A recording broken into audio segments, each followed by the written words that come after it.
Hello and welcome to Gettable, AFL.com.au's home of trade, draft, free agency and contract news. We are here thanks to Google. It's great to have our friends at Google back on board for season 2025.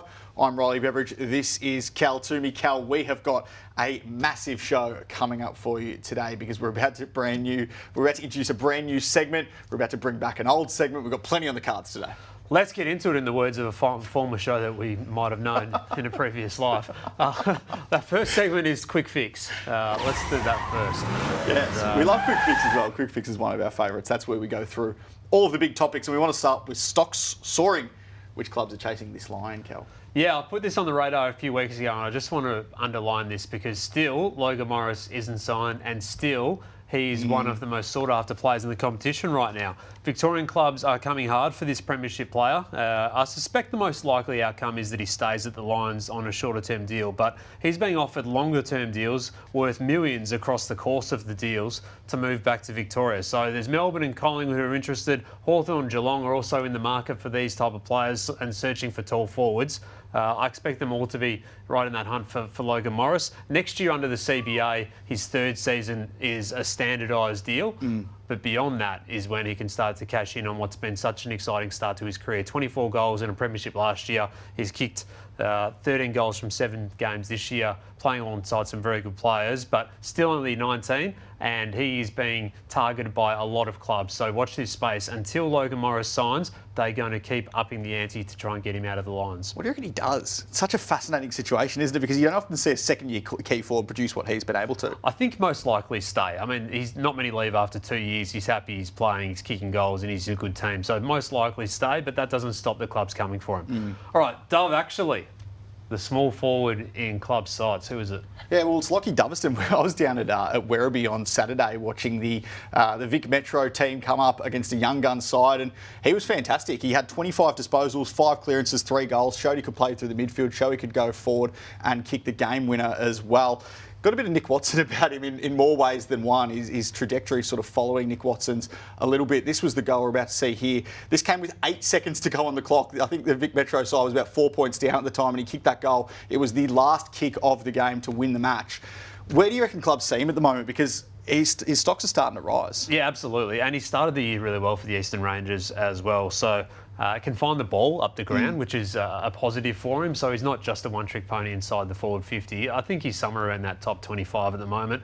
For me, I'm starting to get to grips around what this year's draft pool looks like and the depth of it, or lack of. So he could actually go in a little bit higher than that, given his performances so far. Crazy little thing called Dove. and for Vic Metro on the weekend, it was all you need is Dove. What's Dove got to do with it? I need to think of a nickname for the Doverston because he's going to be quite enigmatic and follow the footsteps of the Wiz. He certainly will. All right, Ryan's next flight, Premiership Eagle up for grabs, Cal. Yeah, this is an interesting one. So keep an eye on this story throughout the next couple of months because Premiership forward Liam Ryan is gettable this year. Rival clubs are aware that Ryan is open to looking at a change of club this season with 1 year left remaining on his deal at the Eagles. So at 28, he's a player who would also bring in decent draft capital, I think, for the Eagles if they were open to doing it this season. He's flirted with this in the past. Other clubs have flirted with interest in him in the past as well. Look, I think there's a smaller market of clubs that he'd be open to going to and clubs that would be the right fit for him. But after a couple of injury-hit seasons, he's played most games this year. He kicked 3 last week against the Hawks. We know his quality. We know his quality in a really good team too. So as this rebuild continues, is he a player with draft capital that the Eagles can afford to let go? Yes, yes. All right. I thought you were coming back to me. Cat Trap. We had some in my ear as well. Cat Trap. Will a familiar face be back on the hunt for AFL clubs? Yes, potentially. Brandon Parfitt, after 130 games at Geelong, is back on the radar of AFL clubs ahead of the mid-season draft. He's 27 years old now. He's gone back to the Waffle, is playing for Perth, and he's had a really good start to the season over there. He's averaging 31 disposals from 4 Waffle games, had another 34 touches in Perth's win over East Perth on the weekend. He's got his body right. There's no doubt, I think, that amongst all the players in the competition, he's good enough to be on an AFL list. He showed that across his 130 games for Geelong, right under the noses of West Coast there as well over in WA. So I wonder if he's on their radar. Would you do that if you've got number 1 pick? Well, you got to think, could he potentially help the Eagles straight away? Yes, he's 27, but could he give them a buffer for the next 3 years and help them be a bit more competitive in a midfield role over the next 3 or 4 years? Maybe. I think he's good enough to be on an AFL list when he's fit and when his body's right. So there's no doubt there. But if it's not West Coast, could another side look at him as well? That's something that clubs are weighing up at the moment with Brandon Parfitt. Move over, Chad. More Swans deals are on the way. Right, Chad Warner's deal is done. If you haven't heard, you haven't been watching Gettable over the last 6 weeks. This guy said he might leave. He said he might go. He was never leaving over the past 6 weeks. He's decided. He's in an airport doorstop. Got Perth all razzed up. You'd already decided to stay. What are you doing, Chad? Anyway, move over, Chad, because the Swans are into their next batch of contracts, and they will get a couple done pretty soon. 2 of their draft picks from last year, so Ned Bowman and also Jesse Detoli. I'd expect them very soon to lock in an extra year at their footy club, so they're going into a 3rd season. Those 2, because they weren't signed or drafted in the first 2 years, the first top 20 picks, they only did a 2-year deal, so that means that beyond that, they can add an extra year to their deal, get to the end of 2027. Now, Jesse Detoli, I think, would have played. We see some highlights of him here. I think he would have played if not for that injury over pre-season. So, good job for them to lock in him, and also Bowman coming up as well. Just on the Swans, I mean, last year they had the big 5 to re-sign. So that was Goulden, Hayward, McDonald, Rowbottom, Florent. They've got Warner. That's a big Super 6 that they managed to re-sign over the past 12 months. So pretty good effort. Now, across those numbers, I've got 1.3 for Warner, Goulden, a lot, 1.1 plus 1.2. Hayward 7s, maybe McDonald's 8, Rowbottom, Florence 6s. There's a bit of the salary cap there, maybe 5.5 mil close to, but they are massive signings and they've done a good job. Sam Wicks and Caden Cleary both out of contract this year as well, also in talks to extend their stays at Sydney as well. What about left foot Lindsay? Because there's a new kid on the block for a top 5 pick potentially. Yeah, alert to the draft watchers out there, because we have another top 5 contender here, and his name is Josh Lindsay. He was excellent in this game for the AFL Academy as they ran right over Coburg's VFL side over the weekend. Geelong Falcons midfielder had 25 disposals, can also play off half-back. See some of his left foot disposal here. This is what is his weapon. 7 rebound 50s as well. A brilliant kick of the footy, absolutely in top 5 range, and clubs are rating him that way too. So if you can impact a game like that, you're going to have appeal to clubs in the very top echelon of this year's draft with your delivery. Now, a couple of other players I want to highlight from that Academy win, because they were a pretty consistent performance across the game. One of them was Ollie Greaves. So this guy is the hawk that got away. The AFL knocked back Hawthorn's approach to them to get him through their Next Generation Academy earlier this year. But it hasn't stopped his performance. His season's been really consistent. He's Josh Smiley Mark II. Wears the same number, wears the headband from the Eastern Ranges, and does a lot of the same work inside the centre square. He's a really nice kick of the footy too. So he had 22 disposals and 4 clearances. Those 4 clearances coming in the first quarter. And Dyson Sharp was another one as well, another ball winner in the middle of the ground.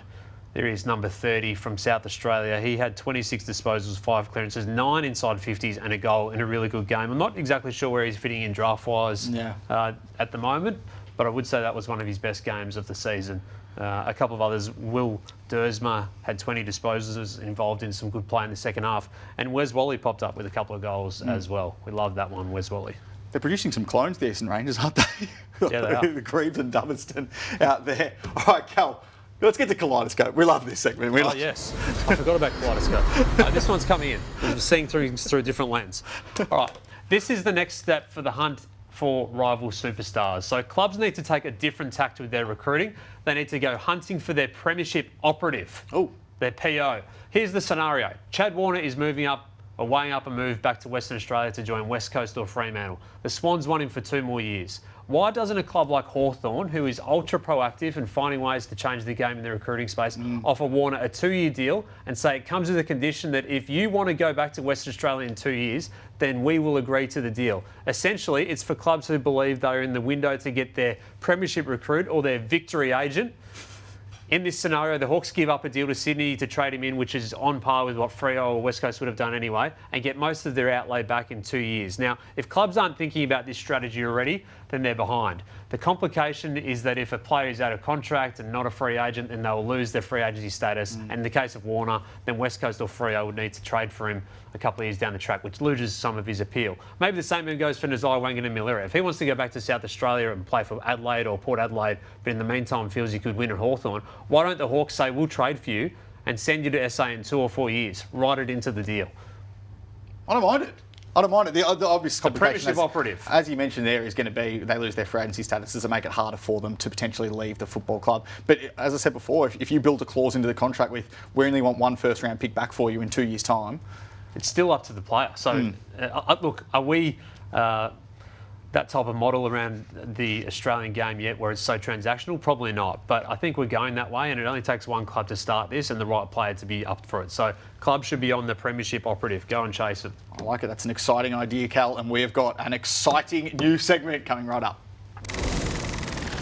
All right, Cal, well, as we mentioned at the top of the show, we are about to debut a very exciting new segment. Before we get to that, though, let's have a look at our cover story because it relates to our new segment, and it is Matt Rowell's domino effect. Yeah, while everyone is waiting on the Suns' number 18 and what he does, that's the big story that we're going to get into very shortly, as well as each club's recruiting shopping list revealed and the premiership player on Essendon's radar. Matt Rowell is the big talking point. He certainly is, and that leads us to our brand new segment. Let's go shopping. Cal, we're about to take a look at the shops. Here we are. Let's take a walk through aisle number 3 and get to our first part of this. Let's go shopping. It's all about who's on the market. It's got a little bit of sale of the century about it. If we can turn up that shopping music. There we are. I feel like I'm in Macy's or Duncan's toy store. This is the sold out list, though. These are the guys that are already signed. So we know that Chad Warner happened last week. I've been saying that for 6 weeks. Eventually, he eventually made that official. De Koning of the Sam variety locked in. Farrell free agent. Bobby Hill, of course, on Wednesday signing until 2030. And a couple of the free agents, Andrew Brochur and Luke Davis-Uniacke, as expected for some time, are sold out. So they've been off the shelf. They're done. Gone. So now let's talk to some of the players who are in limited stock and who are still available. So the limited stock ones, I'm going to throw to 2 of the Western Bulldogs. Yeah. Because Ed Richards is just about signed up. We've been talking about this one for about a month now. 5 or 6 year deal coming at the Bulldogs. And Marcus Bontempelli, well, still no movement there, but I don't think anyone out there really expects him to move. So as much as he's on the free agency list, is he really? Yeah. So, this is like a parent looking for toys on Christmas Eve. These two, they're about to be gone. Well, you got to be quick if you want to get to them. Well, if Bontempelli leaves, it'll be clean up on aisle 4 because the Dogs are in some strife. But these are the guys that we really want to get to. These are the guys still on the shopping list. So if we get over here, let's walk around. These are some of our items here. I think that's some mid-season muesli there. There's some first-round fruit. Some Academy avocados. I don't know, a few other things. You got any more? I lost interest. All right, here's our best sellers, Cal, because these are the ones that everyone wants. Well, let's talk about Matt Rowell because he's still unsigned, and the Gold Coast are doing their bit, aren't they? They are having a red-hot start to the season. 1 bad loss, but apart from that, in the top 4, look on their way to the finals for the first time. But still unsigned, not a whole lot of movement there either. Beyond this, I still think that the sense in Victoria is that he most likely stays and that's the way he's leaning. But to this stage, still no movement. So I wonder if it gets to mid-season where that feel changes, or if a club has him already locked away that we don't know about and the other clubs don't know about. But look, I still think that the favourite would be to stay because they're going well. It's delicately poised though. And the favourite to stay would be on a 2-year deal taking him through to free agency. Yeah, what's the value on that? That's the fascinating part too. Like Chad Warner just signed for 1.35 over 2 years. What's the real value? Nazai Wanganeen-Milera, speaking of players with value, he is seriously considering a return to South Australia. So he's thinking strongly about the options there being Adelaide, of course, and Port Adelaide. Adelaide has that long-term deal in front of him, which we reported at the start of this year. Port Adelaide has significant interest as well, where he has close friendships with Jace Burgoyne and Jason Horne-Francis, of course. St Kilda has tabled significant offers too, so he's in a no-lose position. Anywhere he goes in the shopping aisles, he's going to win and come out with a good haul. But clearly he's weighing this up really, really closely if it does get to the point where he has to make a trade call. And the buyer's in a no-lose situation as well, because the buyer's going to get a very good player in Nazai Wanganeen-Miller. Tom de Koning's in a no-lose situation as well, because he's going to get big money offers regardless of whether or not he stays at Carlton on that $1 million a year deal, the 7-year deals he reported earlier this season, or heads to St Kilda on much larger money. Oscar Allen's in a similar position that he's got a taker, or multiple, with Hawthorn's interest and also Brisbane's interest, as well as West Coast, his own club. Still probably the most delicately poised of the free agents, though, I would say, given the captaincy and the furor and the circus that erupted in recent weeks. Sam Draper, well, talks have risen a little bit over the last couple of weeks since that Achilles injury. So, look, I still think it's out of stay there or go to Adelaide, and that Essendon would be the favourite. But the complication of the Achilles season ender is real. It's just now around the term and what that looks like. And if a club does come over the top and say we back you in for a longer term, well, let's see how that goes. Now, Brandon Starcevic is another one I want to talk about, because he hasn't been in any rush to get to his contract call. As we said at the start of the year, he's been open to listening to clubs from Victoria as well as WA. One of those is Essendon. I understand the Bombers have interest in Starcevic, so he'll be among the players that they are looking at in terms of that free agency space, I believe.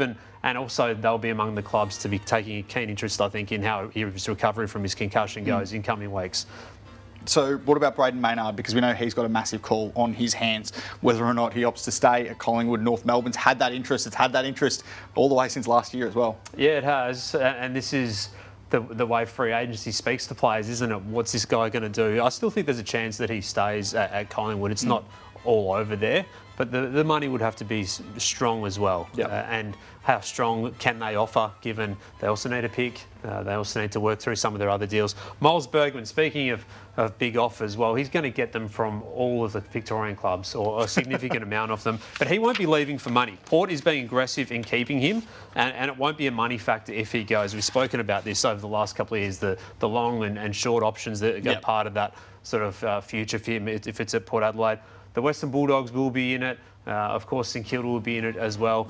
He's a Bayside boy. If he goes back to Melbourne, I think it's more Bayside, and not many of the Western Bulldogs players live on the Bayside, the outskirts of Melbourne. A lot of St Kilda players do, though. Yeah. What about these next options here that we're going to see come up? These are our pickups available. So these are the guys that are uncontracted still and that are potentially garnering some interest from around the competition. We know Leclerc has a lot of interest. He had a lot of interest last year, but the Giants held him to that deal. You reported last week that they've got a contract on the table for him now, the Giants. 2 years on the table for Leclerc. I still think he's gone. Jack Silvani, this one for me is going to be one of these ones all the way through to the end of the season. I feel like that was the case last time, but he only signed in September last time around. I also think as well that he's one of the guys that's really underrated in terms of what he's been able to produce to start this year as a key defender.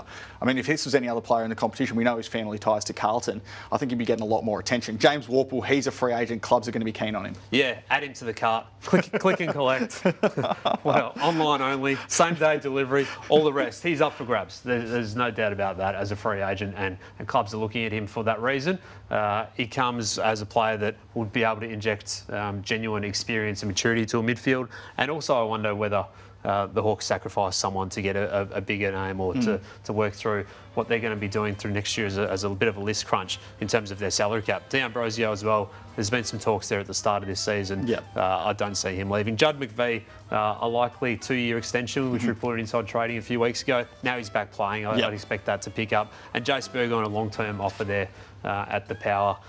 If they're going to be going after Nazai Wanganeen-Miller, they need Jace Berger in there, and I expect him to stay. What about our pre-orders? Because they are open, Cal. These are the guys that are out of contract in 2026, not yet out of contract this year, but it doesn't mean clubs aren't stopping to go after them. We know about Zach Butters and his decision over the next 18 months. Yeah, and I think it's more in 18 months than in 6 months. Can you tell me why Port Adelaide would let him go this year? There's no reason for it. There's no reason for it. People say it's about loading up while you've got contract hold on a player. Well, they have got enough money to match the bid next year and turn him into a Dangerfield Cameron type of scenario where it becomes a free agent who has to be traded to a club. And I think more clubs are going to do that now that you can trade 2 years in advance. It's worth the risk of potentially keeping a player that doesn't necessarily want to be at your football club if you do match that bid, to try and get more ammunition from a trade perspective, I think. Yeah, so I don't see Butters as live this year as next. And of course the Bulldogs, of course Geelong, we mentioned this a month ago. I think both of those clubs are pretty obviously into the Zach Butters Butters chase. And also Geelong is into the Harley Reid chase. I think they'd be the favourite if he does decide to look at his options this year. He's got to make a decision whether he does that, basically. He's got a year to go on his contract after this year, as we know, but West Coast has put its best foot forward to keep him.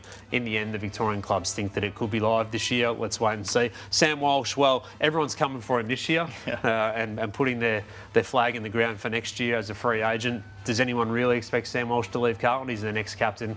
I don't, but still he'll have some significant offers. Graham Myers, reported earlier this year, talks have started. Collingwood is going to be all over banking next year. Lock it in. He's going to be one of the most sought-after players, and the Pies are going to be right at the front of that race. What about Jack Buckley? I reckon he's going to be in line for a big pay rise next year. He signed that contract, that 3-year extension, a few years ago when he was coming off the back of a couple of ACL injuries. So he's going to be one that's right in the money, right in the window for more money. Dylan Moore as well. I mean, he's going to be an unrestricted free agent next year because we know he's already been delisted and re-rookied at Hawthorn, which is remarkable when you think about the way his career's progressed from there. I don't think he gets to his free agency year. I reckon the Hawks get proactive I on don't think that they one can as let well. him, given he's going to be an unrestricted free agent. And Zach Bailey would be the same. So in terms of next year, I'd say the Lions' MO previously has been to get these deals done and before they get to check out. And Darcy Cameron, out of contract in 2026, talks are at a standstill there with Collingwood in terms of an extension for him. I spoke to him last week for AFL.com.au. He wants to stay at the Pies, but it's just whether or not something can get sorted before Look at then. our Viking hat. Not a good week for the Viking. We need him back. Well, have a look at this, Kel. Well, this is good. That was Let's Go Shopping. Let's Go Shopping. We love this. Hey, We need some Sale of the Century. Come on down. we need that music to get started up again. There we go. All right, plenty more still to come on Gettable. This was one of our favourite news segments. Let's bring back the gong, though.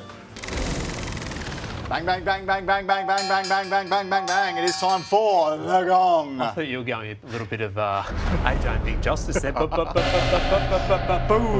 All right. The gong, gettable or not gettable. You can get in touch with us on Instagram. That is at Gettable, and you can find out all the players that you want to know. Who are they? Are they gettable? Are they not gettable? If they're gettable, Cal is going to bang the gong. Yep. Bailey Fritsch. Gettable. Pre-agent, 1 year to go on his deal. He's a natural goal kicker, clearly. 29 at the end of this season, but I think some good teams will be lining him up and seeing where they can fit him in for their mix. Polished player. So Collingwood, your Hawthorns, your Brisbanes, that type of team I think he'd appeal to. But I think if you can turn him into a decent pick, and if he wants to go, he's been on the outer, of course, earlier this year, makes him a little bit gettable. Geez, the gong has seen better days. Yeah, it has. You wrecked it and never recovered. Yeah, I dropped it once. Campbell Chesser out of contract at the Eagles. Gettable. Ankle injury at the moment. Out of contract, coming back from that injury, 3 to 4 weeks to go. First round pick, gettable. All right, what about a North midfielder? Gettable. If I'm from another club, I'm going and looking for a midfielder. I'm looking at one of their guys. Will Phillips is obviously one of them, but he's out of contract. Clearly, does someone come for Tom Powell? Look, I think he's a really good player, an emerging player. I just think they're probably heavy in there because those have been the players at the top of the draft. The other one, would a club ask about or have interest in Jai Simpkin, who hasn't been able to be a full-time midfielder in there? Captain element makes it a quirk, but 4 years to go on his deal is the other part that they'd have to manage and work through. He's got 4 years to go on a very strong deal. Like, I'd expect that to be $1 million plus, but that'd be an impediment. But I think if you're going for a midfield, you'd go and ask about Norths. Yeah, and I reckon Tom Powell's a good shout as well because George Wardlaw's come back into that side, but both Luke Parker and Jai Simpkins' midfield numbers haven't dropped. They've stayed in there. It's been Tom Powell that's been forced out. So I wonder if someone sees some availability in him. Zach Reid at the Bombers, uncontracted. I'm going to go with not gettable, out of contract, but some early talks have begun there. I think he sees that through over a next deal, but early discussions have begun, and what a player he's becoming to be as well. What a fantastic breakout performance we've seen from him over the past couple of weeks, including on Anzac Day. He's a star if he gets his body right and can stick through over the next little bit. Certainly already got 6 games under his belt this year. Neil Erasmus at the Dockers, former top 10 pick. EG, extremely gettable. I think he's out at the end of this year. Okay, clubs thought he was available for the right price last year as well. Devon Robertson at Brisbane. He's only played 2 games since he signed that 2-year deal. Putting the OG into the GONG. Overly gettable. I'd be surprised if he's at the Lions next year. Will Darcy as a father-son for the Western Bulldogs. Gettable. Ding, ding, ding, ding, ding. Ding, ding, ding, ding. So I watched Will Darcy play for Scotch College on the weekend. He is the younger brother of Sam, obviously another son of Luke. He showed enough to me to suggest he'll be on an AFL list next year at the Dogs. He's played key back, so he's a bit different to Sam in that front. But Sam only really got going at the start of his APS season back in his draft year in 2021. Will's a little bit further behind in terms of development and size and height, but there's enough there. So if you're a dog supporter, look, he's I don't know if he's been hidden or not, but he's not on the Oakley Chargers roster. His call out of that to not be a part of that. He just plays school footy this year.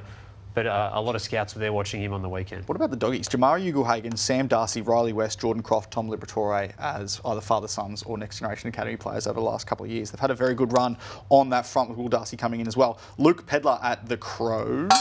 Gettable. We need to fix that. Contracted but gettable midfielder who can't get a gig in there. I'll hold it up so it makes a better banging sound. What about Max King's top 5 draft prospects? Because he was fantastic against Tasmania on the weekend. Not quite gettable. Oh. I think it's close. It's close to top 5, but not quite there. But what he can do is some really, really exciting things. So he might not be far away. Athletically, so gifted, can take a mark, can play in a few different positions. I think he probably should have been in the AFL Academy side that played on the weekend, but can certainly spin players inside out and go for his grabs without any dramas. So easily their most leading academy prospect at the moment, the Swans, in Max King. What about if he kicked 4-1 instead of 1-4 on the weekend? Would he be top 5 then, maybe? I don't swing like that. Ben Hobbs and Elijah Sartis. That's better. That's a better sound. Both gettable. Both gettable. Contract. Sartis contract of 1 more year. But if you're not playing full-time midfield at this point of their development, then clubs will ask the question. Okay. Strong show. Strong show. Very strong show. Plenty more still to come. Bad gong. Strong show, bad gong. Plenty more still to come on AFL.com.au. Stay tuned for Inside Trading. It's where you'll find all of the latest contract news around the competition. That'll be up on Wednesday evening. And we will be back, hopefully with if anyone wants to offer us a renewed gong. Anyone wants to offer us a new gong, we'll take it. Yeah, we'll take it. We need a new one. All right, we'll see you next week. Same time, same place.